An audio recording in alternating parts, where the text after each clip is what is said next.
Welcome to the Lair of Secrets podcast, a podcast exploring the sprawling caverns of gaming, hidden treasures of geekdom, and the unexpected intersections of reality. In this episode, we're talking about GenCon 2023, the mega game convention in Indianapolis, Indiana, which we both got to go to this year, rather than just David. I happen to live a half an hour from it, so it's easy for me to get to. It's not so easy for you to get there from where you live. So this is true, since I'm several states away. But you have a futon, and were willing to put me up on it. I do.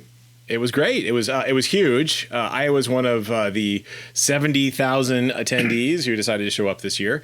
Obviously, David was too, but I added to the overall number to make it better than last year. That's huge. I think was it officially a record? It was. I don't know if it was officially a record, but it's definitely back to post-pandemic attendance. I think it did break GenCon's attendance record, but it's been breaking it for the last few years before COVID, and then it dropped pretty precipitously. But now it's back to huge and crowded. Right. So the last time I was there, so I've been to GenCon a number of different times, but it's tapered off since kids. So the last time I was there was in 2014, and then I was there for I think the first year that it was in Indy was 2007. I could have that wrong.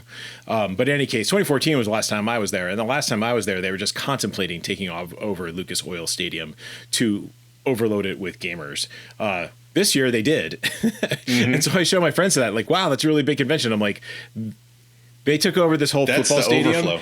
Yeah, this is the overflow. Like, it's not. This is a small fraction of the overall convention. It was so huge, but it was really impressive to walk into Lucas Oil Stadium and see the entire playing field of this football stadium covered with gaming tables. Right? They've had that for the last 6 or 7 years, I think. I don't know exactly how long, but what was interesting is the games Aaron plays, the 25 plus year long living campaign Sparks of West End Games D6. It used to be on the far end of the field, because they had so many games on the field that they gave Game Bay 7 and Spark Force 7 better locations, less noisy.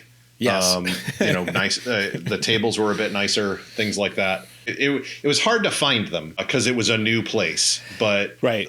like what I'm trying to get at is, not only is Lucas Oil the field of Lucas Oil Stadium, but now it's spreading out into like the outer parts of Lucas Oil Stadium.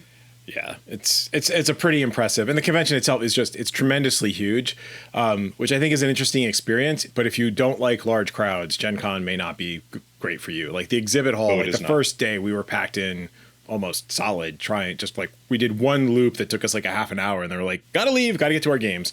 It thinned out somewhat. I will say, just to remind you, that loop was like an eighth of the exhibit hall that we got through. Because if you're going to go and you want to avoid some of the crowds, do not try to go into the exhibit hall most of the first day. It opens, I think, at 10, and there's people waiting outside since before 9, and there's a huge rush.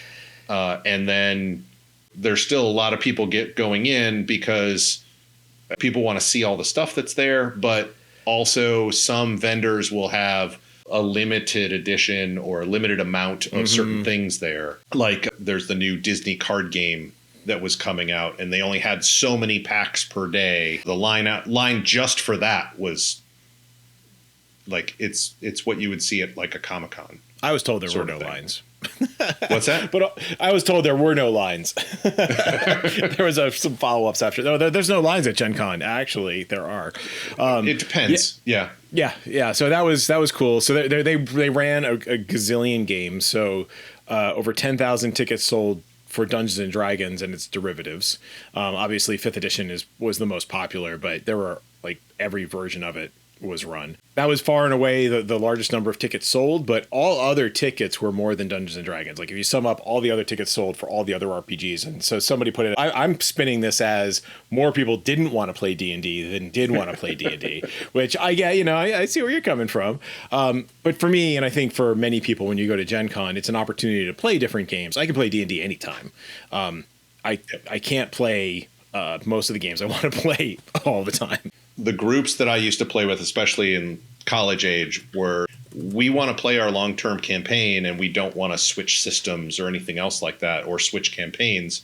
And so Gen Con for me was a chance to dig into and find all these new other games that I never normally get a chance to play. And the numbers you're quoting are purely the role-playing game side. You know, there's a huge there's a huge board game side, there's a huge miniature side, huge card game side of things as well, which we didn't even pull up because we're more interested in the role-playing game side. So to give credit where credit is due, this is from an N-World thread where one of the posters had broken down a whole bunch of, basically just did the math based on what was available in terms of what board games ran. Pathfinder, still popular, 2,400, almost 2,500 tickets sold. Dungeon Crawl Classics, almost 1,200 tickets sold. Call of Cthulhu, 993.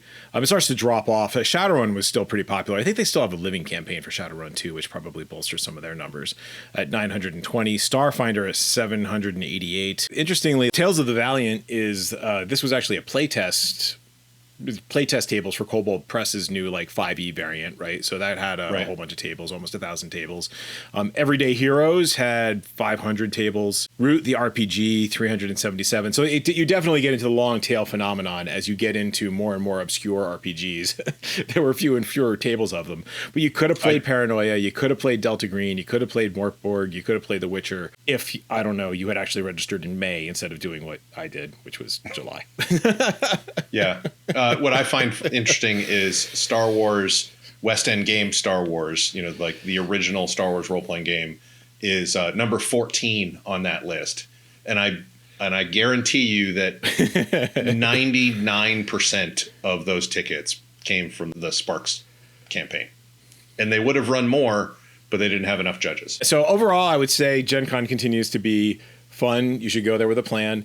I know when I went to 2014 and we had talked about this on previous episodes of the podcast, I was dumb and I brought too many books and a big backpack. Right. And I ended up like killing my back walking around Gen Con and then buying stuff and putting it in my backpack. So this year I did take my 25-liter Osprey day pack and it forced me to limit. I didn't bring any gaming supplies, including, to my everlasting embarrassment, dice, which is why we had to go into the exhibition hall on Thursdays because I didn't have any dice. But thankfully, David lended my son and I dice because my son and I were both there for Thursday, and he played a couple of games with us. So. Well, we had that early game, which I guess we could just actually talk about, which was Segue, man.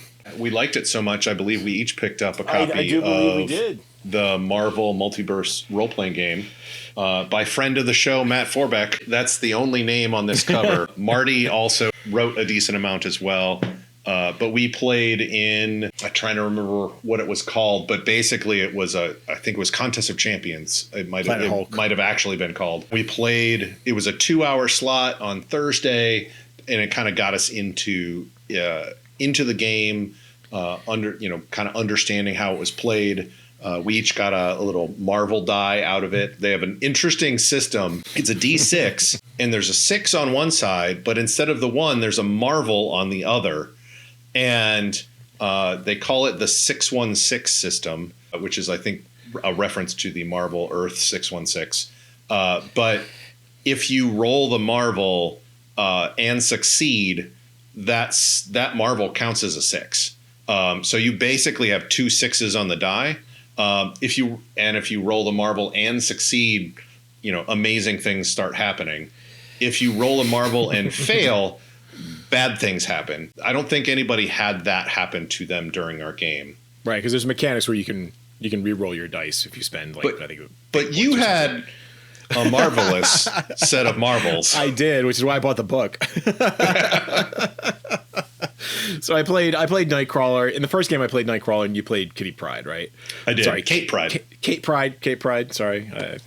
Pirate Kate Pryde. She'll always be Kitty to me, but in any case, I played Nightcrawler, and Nightcrawler has an ability that lets you basically say, because you have all these different powers that are associated with your character, and Nightcrawler just bamps all over the board because he is a teleporting X-Men, right?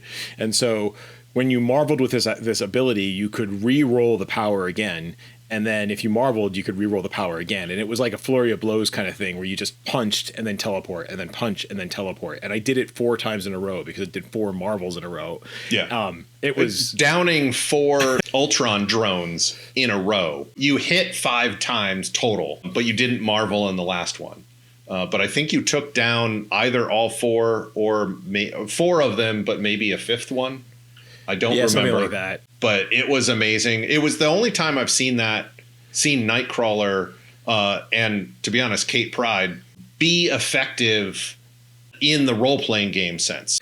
I don't see Nightcrawler bamfing all over during a single round of combat in any of the other superheroes RPGs. And so they really kind of captured the flavor of Nightcrawler and the flavor of things that Kate Pride can do, where she phases through things. She can disrupt electronics. She can hurt people with her phasing, etc. And she was surprisingly effective as well. I kind of took her because I wanted to see how the system handled her phasing, and it was they were the way it handles it. It buys it up as kind of separate powers, multiple separate powers, so you can kind of tailor how phasing works if you make your own character that works differently than Kate Pride. And it's pretty cool. I like it. Yeah, it played really fast. I was concerned about how quickly it would take down the big bads because I think we killed Ultron Clone. Like, we just dropped him. Your son did marvel with Bucky Barnes with a rifle and just like headshotted the guy. And then the GM was, well, it can't just end like that. So he has another full-on Ultron show up.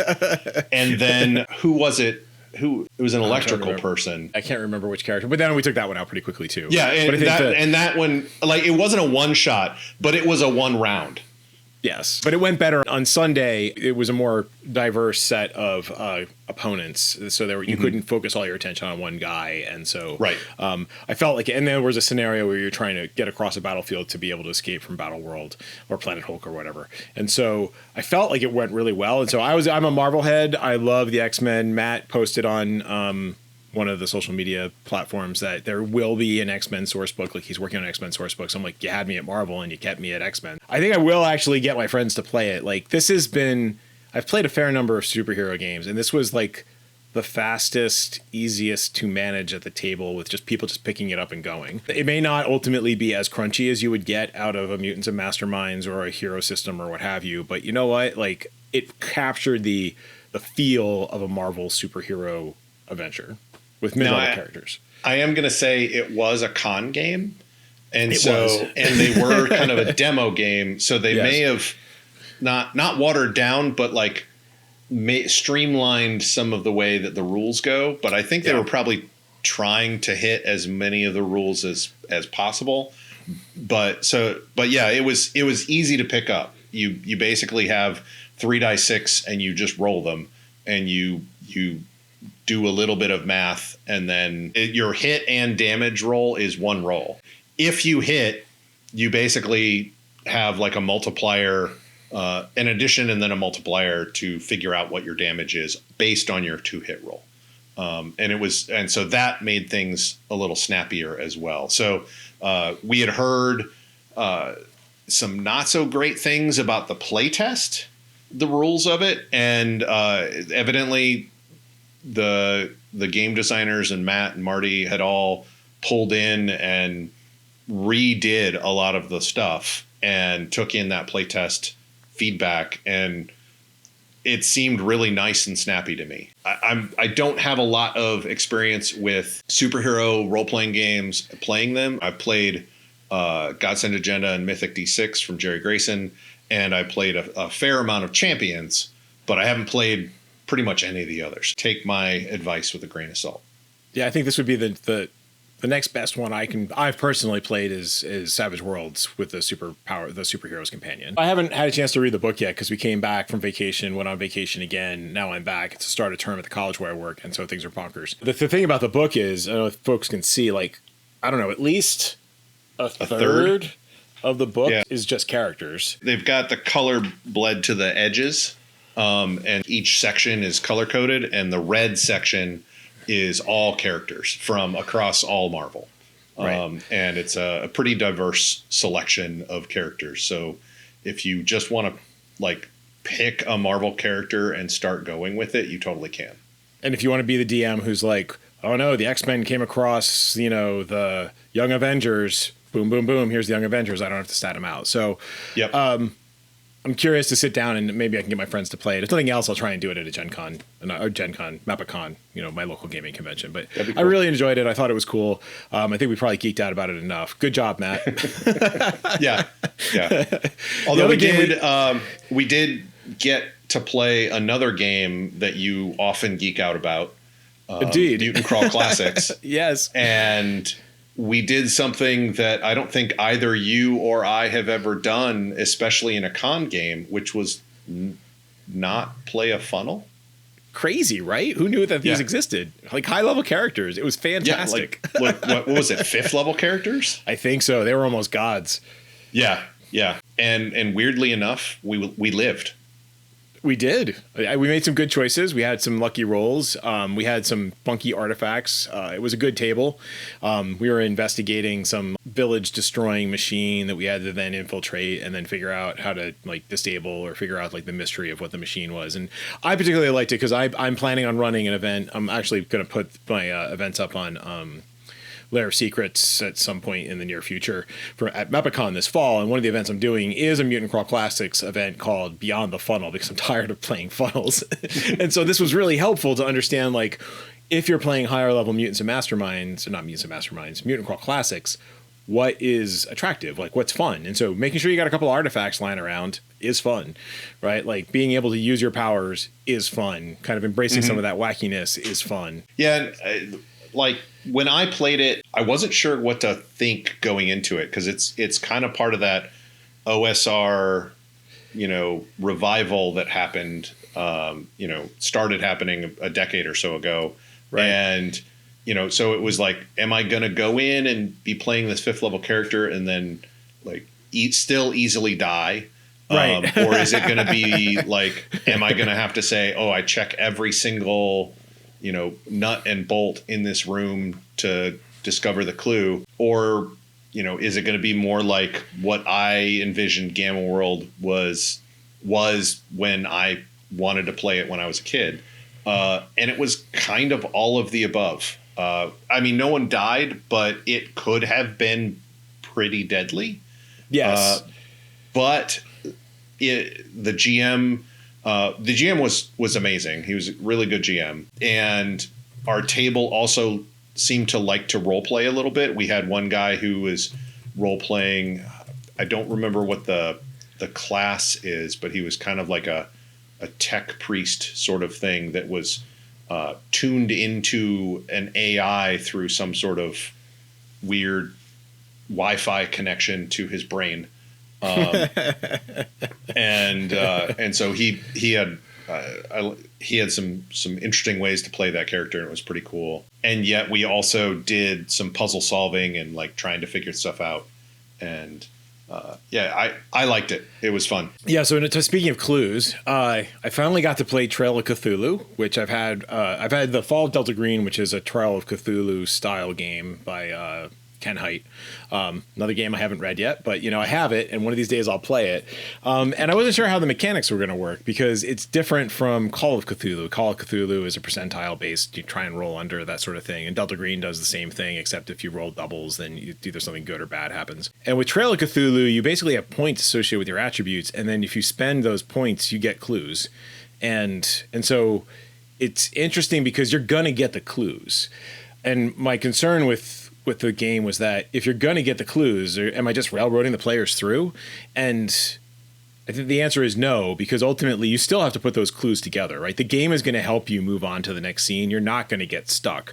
But, they offer advice like, if you're stuck, ask more questions, right? If you're stuck, look at your environment. And so it does make it more investigative, and it did make it somewhat more narrative, and it becomes more of a resource style thing, because you might have library use and you're spending that point to be able to do the research in the library, which grants you the clue, but then you can't do that later. Right. Because, but if you're really good at library use, because you're the librarian who walks around with the sword cane, you're going to have a number of ranks in that. But you might also have 1 in athletics. And so the question is, when does the old man use his 1 in athletics to be able to succeed at a particular thing? It's a cool system. We really enjoyed it. It involved this like time splintered family from like families basically drawn from across different timelines to deal with an extra dimensional incursion. And then my son showed up, and like my daughter showed up, the in-game characters obviously, and and like everybody's very confused as we're trying to put it all together. And then I think half the party got I think it was a TPK. I think it was a TPK. I know you got like pulled into some sort of time vortex. Yes, because it was the logical thing to do, right?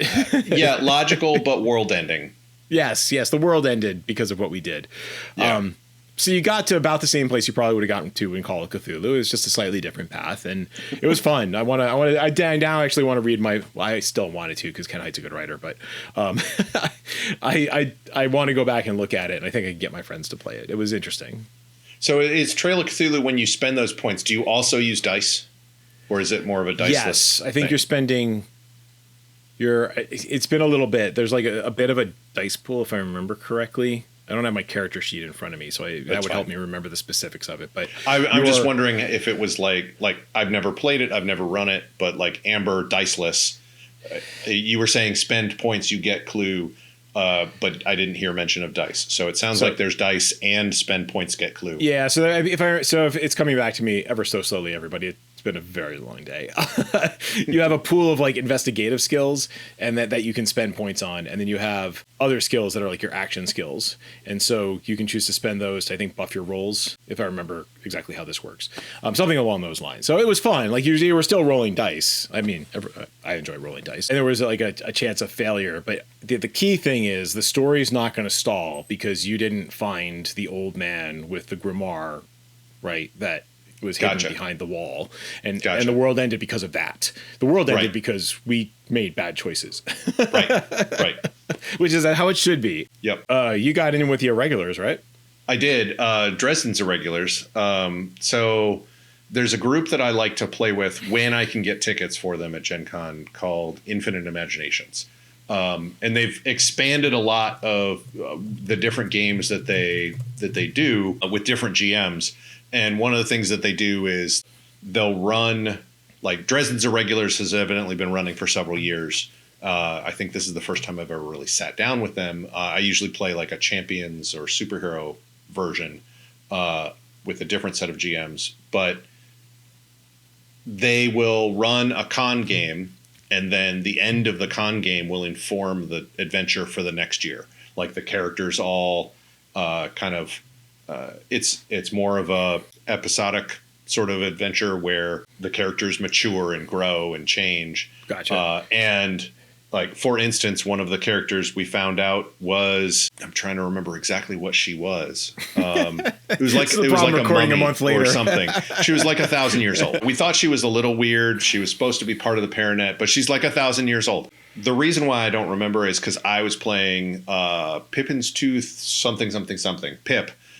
Who was a pixie, part of Major General Toot Toot's army from Harry that follows Harry Dresden, but Pip is with these Dresden's Irregulars, and so I had fun both being sneaky and finding out information, and also acting like a pixie would.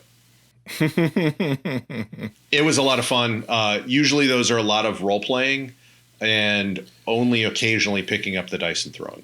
And so we were in New Orleans and trying to investigate things. And it was very much kind of a Isle of Dr. Moreau, where they were taking two different... They weren't taking animals and making them into humans, but they were taking two different animals and smushing them together. And making weird things like catbirds, where they have like a raven with the head of a cat on them. The weird one was arachnid squirrels, where they took like a tarantula and the head of a squirrel. And yeah, it was weird. In order to glue these things together, they would capture magical beings, mostly pixies, and basically turn them into magical glue, and then adhere these sort of, or grow these sort of things together. And so we tracked down who was doing it, where it was being done. And there's like this big necromancer who I don't remember the name, but I'm pretty sure he's one of the Dresden necromancers from when Harry rode the T-Rex skeleton Sue from the Natural History Museum down through downtown Chicago sort of thing. That necromancer, I believe that was him. And so it was like his group of disciples. One of the disciples was doing this. And so we uncovered it and messed up that operation. And it was a lot of fun. I would play next year as well to see how these characters evolve as well. It's pretty cool. Yeah, it sounds like fun. I like the games that continue. I did that for a couple years at Mepicon, where I was doing a Days After Ragnarok campaign where the characters continued to have ongoing adventures, and it was nice because you got to build up like some players, and then life happened, and I stopped. Yeah, but who knows? Maybe it was back. It was different than a living campaign. You don't create your own character. Oh right, no, I would return with the same characters. Right, yeah, you come back, and those characters are still there. And one of the things I like is you may not play the same character that you did the last time, but you know how they've been played because you've been there a couple times before. Right. Yeah, like I had this Conan ripoff, Koromir, who big sword and a machine gun. That was his shtick. Nice. Jumped out of things, what have you. And so like the first adventure was trying to repel. What was it? I don't remember. It was like and it was set in New York City, and then the next one was set in the flooded Northeast and like Lake Champlain fighting lake monsters, and then I never got to do the third one. Maybe I did. Anyway, so I did. We both bought some stuff. I bought more than you did. Yeah, I was. But you were at GenCon last year. I was an enabler for you of pointing out cool things that you should buy. Yes, and so I did, and so we'll talk real quick about some of those. So I was looking forward to getting this, and I knew that I was going to pick it up at GenCon, which is the Danger Gal Dossier, which is basically a big book of NPCs and factions by R. Talsorian for Cyberpunk Red. One of the things I've struggled a little bit with is, we've only done one session, but as I'm planning the next session, it's like, well, you don't want to just like keep using the same like mooks and villains from the core rulebook. You can tweak them a little bit, but this gives you factions, so you can tell like, there's other gangs and what have you that the players can run up against, like who their actual fixers are, and then there's stat blocks for the NPCs, and there's even some guidance on how to create your own NPCs, expanding upon what they had in the core Cyberpunk Red book. So that was pretty nifty. I started reading it. I'm enjoying it. I got Pathfinder. So if you are a Cyberpunk Red GM, I would say pick it up because it will be. It adds to the setting and the world and the flavor. It does, and it gives you stuff that you can just pull and run with, which I'm very much in that mood right now. Especially since it's a shorter campaign, like I'm not going to get good at making NPCs for Cyberpunk Red, right? Like I also don't have the time to get good at making NPCs for Cyberpunk Red because I have my Elemental Apocalypse campaign, which I need to get good at making characters for, which I have D&D Beyond for. But I got Pathfinder's Rage of the Elements. This is the second Pathfinder 2.0 book I bought, mostly for lore, and just like it's pretty easy to kind of like tweak these things to get them into 5th edition because it's all just like a derivative of D20, right? So they had some cool stuff. This Rage of the Elements has a bunch of different elemental monsters and introduces wood and I can't remember what the other element was. It's more than earth, air, fire, water. Right. There's metal and wood. Metal and wood are the two others. They're bringing in some more Eastern inspired elements as well. Yeah, so which is cool, which they're going to factor into some of their campaign work in Pathfinder 2.0 or Pathfinder 2, future Pathfinder 2.0 releases as they're moving things along. I picked up, so we already talked about Mutants and Masterminds. Not Mutants and Masterminds. I'm going to keep saying that. Marvel Multiverse. Multiverse. So at Modiphius Games, I picked up two things because they looked really cool. So the first is the Solo Game Master's Guide, which actually I think is somewhat of it offers a lot of good advice for people who want to run their own games by themselves. We've talked some about those, like, Ironsworn, Starforged. But it's actually got a fair amount of advice for just that as a GM you could use for anything. Like if you're just trying to come up with hooks for why is this player here or why is this character here, well, you have that problem no matter what you're doing. If you're the game master or you're running it for yourself, you still have to figure out what is the hook that's getting me interested in this NPC, and it provides a lot of advice for that. It has a lot of tables. It's by Geek Gamers. There's a YouTube channel for this, which I had never heard of before. Apparently exceedingly popular. I don't recall the woman's name who runs it, but everybody else knows it. So we'll include it in the show notes. But she does videos of her playing these games. And so she wrote this book, which is being published by Modifius, and it looks pretty cool because I also got Star Trek Adventures Captain's Log, the solo role-playing game, because I have Star Trek Adventures, and I think I got like all the PDFs through a Humble Bundle or something, and I've never played it. So this is allowing me to play some Star Trek. So nice. It's like a stripped down version of the main Star Trek Adventures rules. So it feels like if you wanted to pull from one of the different source books, you could probably pretty easily do it. I haven't gotten very far into it because I'm just being totally bouncing all over the place, but that's a good problem to have. You also right? have picked up, just a quick count here, 5 games at GenCon, 5 different systems at least at GenCon. Well, yeah. So, and then in addition to like the alien role-playing game that I see behind your shoulder that you still haven't played, and that's right, all that kind of stuff. So I have a few and I am trying to be good and actually get all of my adventures written for Mepicon like a month before Mepicon. Like I've submitted my events, they're published, but I haven't written them yet, so I need to finish writing. Now, did you take my advice and did one game and then run it multiple times, or are you still doing 3 different games? Yeah, okay. You're giving yourself a lot of work. I am. So that's why I'm starting now, because I'm going to get it done. I'm running Mutant Crawl Classics, Mothership, and Gaslands Refueled. But Gaslands Refueled is the easiest one, right? Because you just come up with a layout. Remember how that's a minis game sort of thing. It's a minis game. So it's really only 2 RPGs. As long as you come up with a good scenario and layout, you're pretty much good. Yeah. So I also got dice. I got glow-in-the-dark dice, which my friends will love. Somehow a fate die got stuck in here from playing with the kids over the summer. But so glow-in-the-dark, green dice and gray dice from Chessex. They were fantastic. I love them. Nice. And then I also got funky dice because I could not resist the temptation, even though they were like $25. They're funky dice for Dungeon Crawl Classics, so they're all the different shapes, like the D30 and what have you, and they're like a violet purple sort of color, which I think is perfect for Mutant Crawl Classics. These are going to be my Mutant Crawl Classics which we used dice. In the Mutant Crawl Classics game, which we did. It bought expressly for. So I don't know. I probably would get used to them if I used them a lot, but like trying to figure out, is this a D14 or is this a D20? Is this a D whatever? Is this? I mean, they are funky shapes, but also like the more sides you get, the more they blend together of like which one's which. The D24 and the D20. Right. It's just 4 more numbers, but so it's a little bit bigger. I would have to start looking at a die face and looking at the shape of that, I think, in order to figure out, because you can't just go, oh, that's the round one, that's the D20. That's the square one, that's the D6.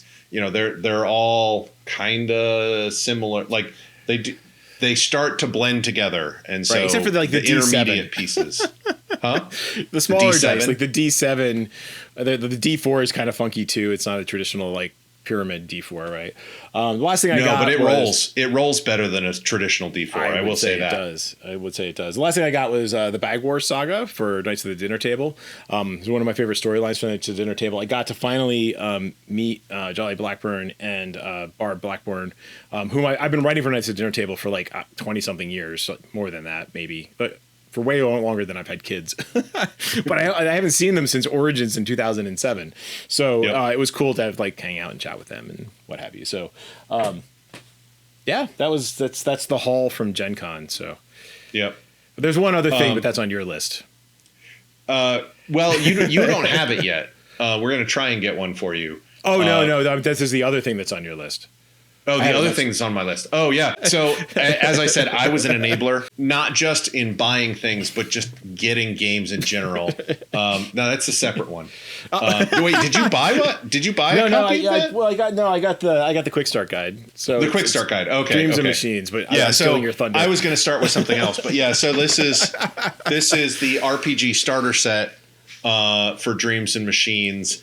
And this is actually former Overlord Chris Miller's set, because I've already opened mine. I did record a little unboxing video, which I'll maybe put up on the channel. But I really love the concept. I've been talking about Dyson Fall for a while, and how it's kind of hope punk and how it's in a post-apocalyptic future. It's got a kind of Kipo in the Age of the Wonder Beasts meets Gamma World meets Horizon Zero Dawn sort of feels to it in a hope punk fashion. And lo and behold, someone has made a very similar game. In the past, I may have been discouraged and just gone like, well, someone already made it. But now this is like, wait, someone made this, which means people are interested in this. Right. So I'll keep going on Dyson Fall. And I like a lot of the concepts in here.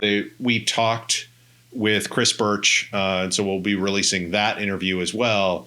And they've got some interesting ideas for when the full game comes out, which they have not said when it will come out yet. I'm looking forward to it. I did play this with my family with the idea that on the back here it says play right out of the box. And one of the things was you, even as a GM, should be able to open this up and start playing. And it's mostly true.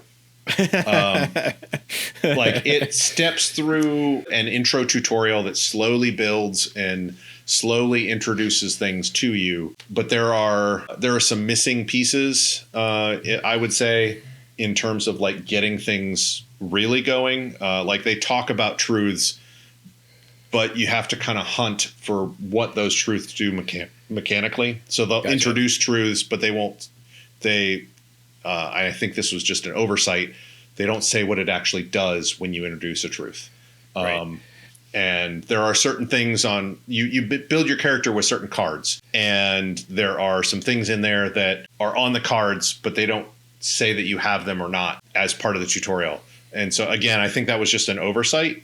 Other than those things, the tutorial does a really pretty good job of introducing you to both the setting, the tone, especially of the world, and the rules itself. I'm still very happy with it. I'm going to be going on a writing retreat in September, and Chris Miller's going to be joining me.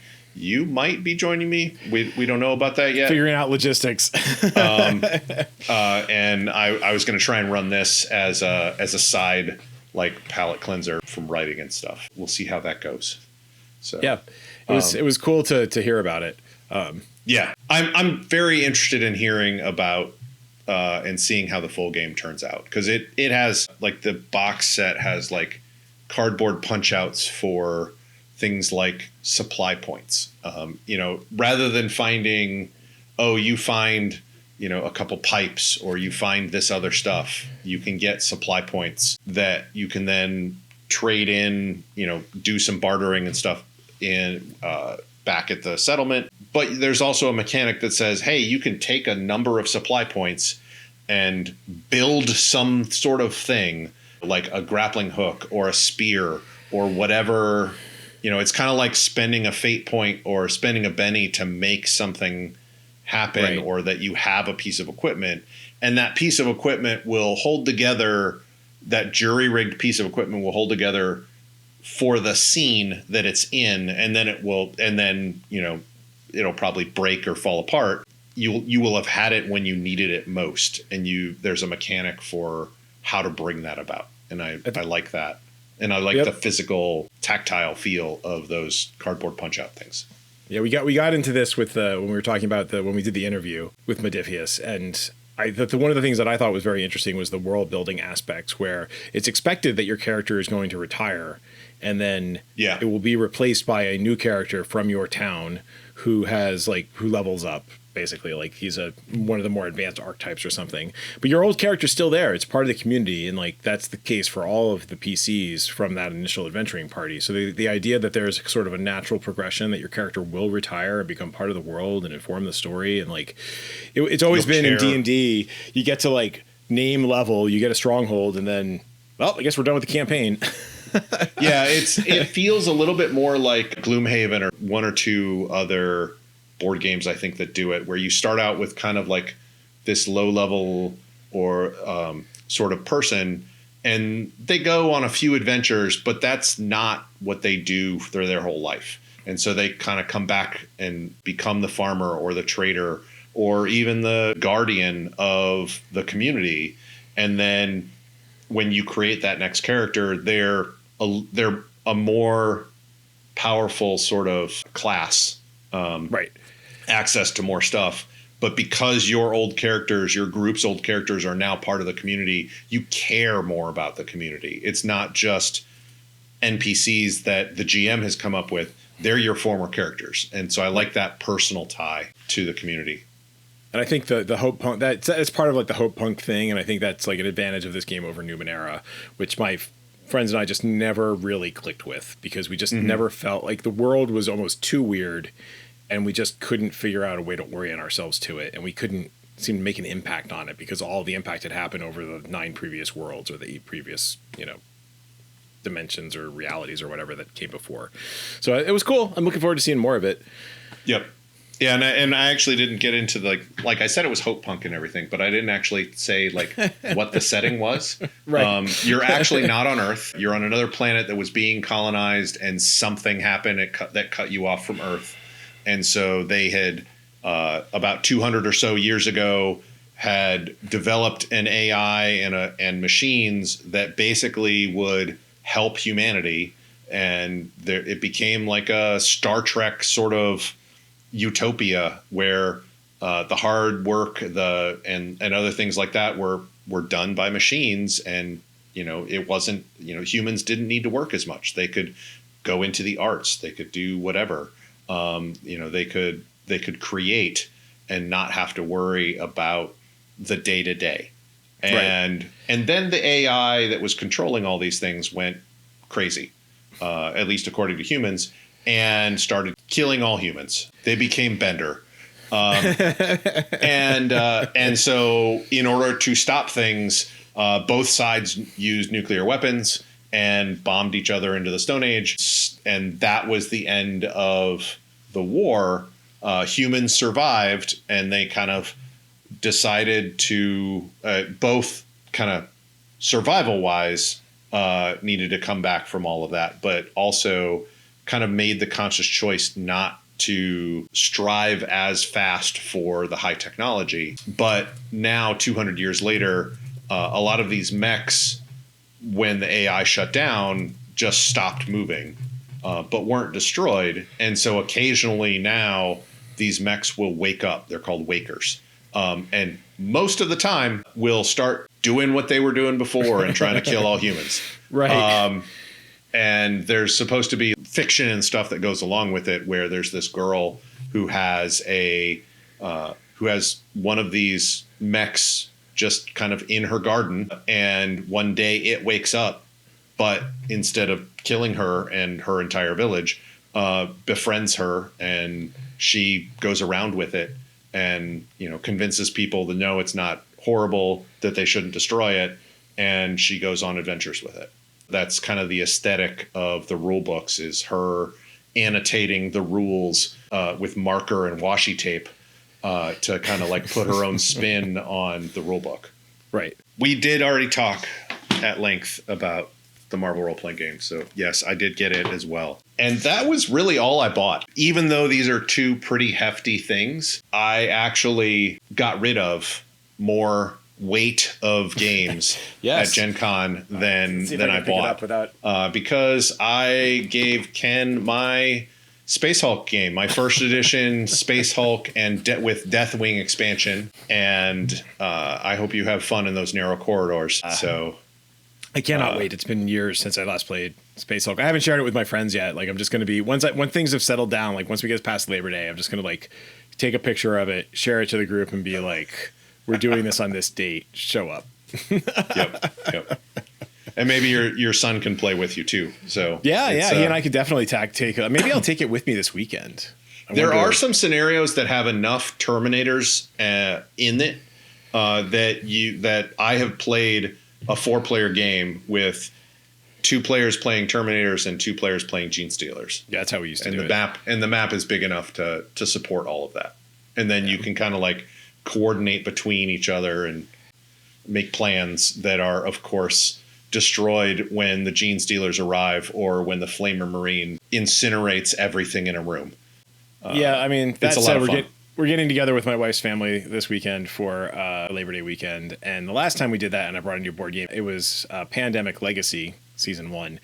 We opened that box, and 3 months later, there was a pandemic. So I don't know if by bringing Space Hulk, I'm endangering the world by unleashing Gene Stealers upon the population. It seems kind of risky. Yeah, I don't know if you and I don't know that Space Hulk is like Pandemic and Pandemic Legacy is more of a game that you could introduce to people who are not used to board games, but I don't know that Space Hulk is. No, I don't think Space Hulk's going to do it. But I'm so unless they're real Alien fans. Yeah, exactly. So, hey, look, another segue. We talked to a number of different people at GenCon. We're going to be releasing those as one-off episodes. We spoke to, we've already mentioned Modiphius, where we talked about Dreams and Machines and Cohorts Cthulhu, which is their new Roman Empire era Dark Ages sort of Cthulhu. Yep. So you've got, barbarians and gladiators and, German everyday people, right? The Germanic tribes. Tribes. Thank you. I knew there was a better word for everyday people. Yeah. And we spoke with, and the person we spoke with was Chris Birch, who was one of the founders of Modiphius. And we talked about a few other things in there. Mostly Dreams and Machines and Cohorts of Cthulhu, because that was their new stuff. Yeah. We met with Free League as well to talk about the Alien role-playing game, which, again, I have all of the books. I never play. But there's a new book coming out that I cannot play called Building Better Worlds, which I will totally buy because, of course I need another source book for building worlds in sci-fi settings.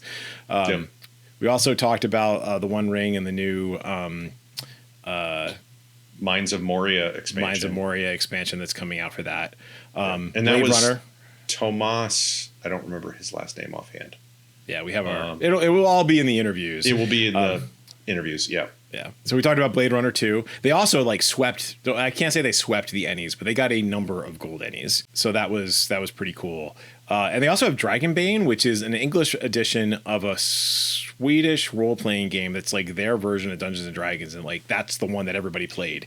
Yeah, wasn't it based off of RuneQuest? I think is what he said. Earliest, yeah, it went a weird side quest. There are ducks in it. But we answered the question, why are there ducks fighting monsters? And it was a pretty amusing interview for that. Yeah. Got to also reconnect with my Swedish roots a little bit. But we also talked with Evil Genius Games about their Everyday Heroes game, which has just come out, which is essentially it's an update of D20 Modern. Update of D20 Modern. Yes. Yes, exactly. And it looks pretty cool because it hits on all of the geeky stuff of me growing up. Right. It's got some newer stuff, but it has Highlander, Yeah. And some other stuff in there as well. They're basically releasing splat books, campaign books, story books for different settings, different movie franchises and what have you. So they've got, you mentioned Highlander. That was the one. They actually had a massive game of Highlander where you got to win a replica Highlander sword at GenCon, which I thought was pretty cool and wish I'd known about it. But they're also releasing Pacific Rim, Rambo, Kong Skull Island, Escape from New York, and The Crow. And so basically these are adding a few new rules and a whole bunch of background for a particular thing. And I believe an adventure path type, something for you to do. Yeah, we talked a little bit about The Crow because it was how do you have more than one crow, or how do you have a party of crows? And there's the interview goes into it, but they have a way to have a group of people that aren't all just crows, and yet have a good campaign. And that was pretty cool. Yeah, and then lastly, we talked to Paizo about their plans for Pathfinder 2.0, which is, that's their latest version of Pathfinder. They do this annual sort of progression of the campaign, which I was aware of, but hadn't been paying too much attention to because I just haven't been in the Paizo space for a while. But that was cool.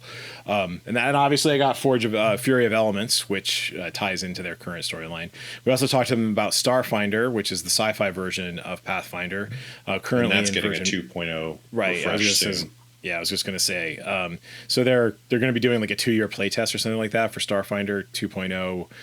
It's going to incorporate what they've learned from Pathfinder 2.0.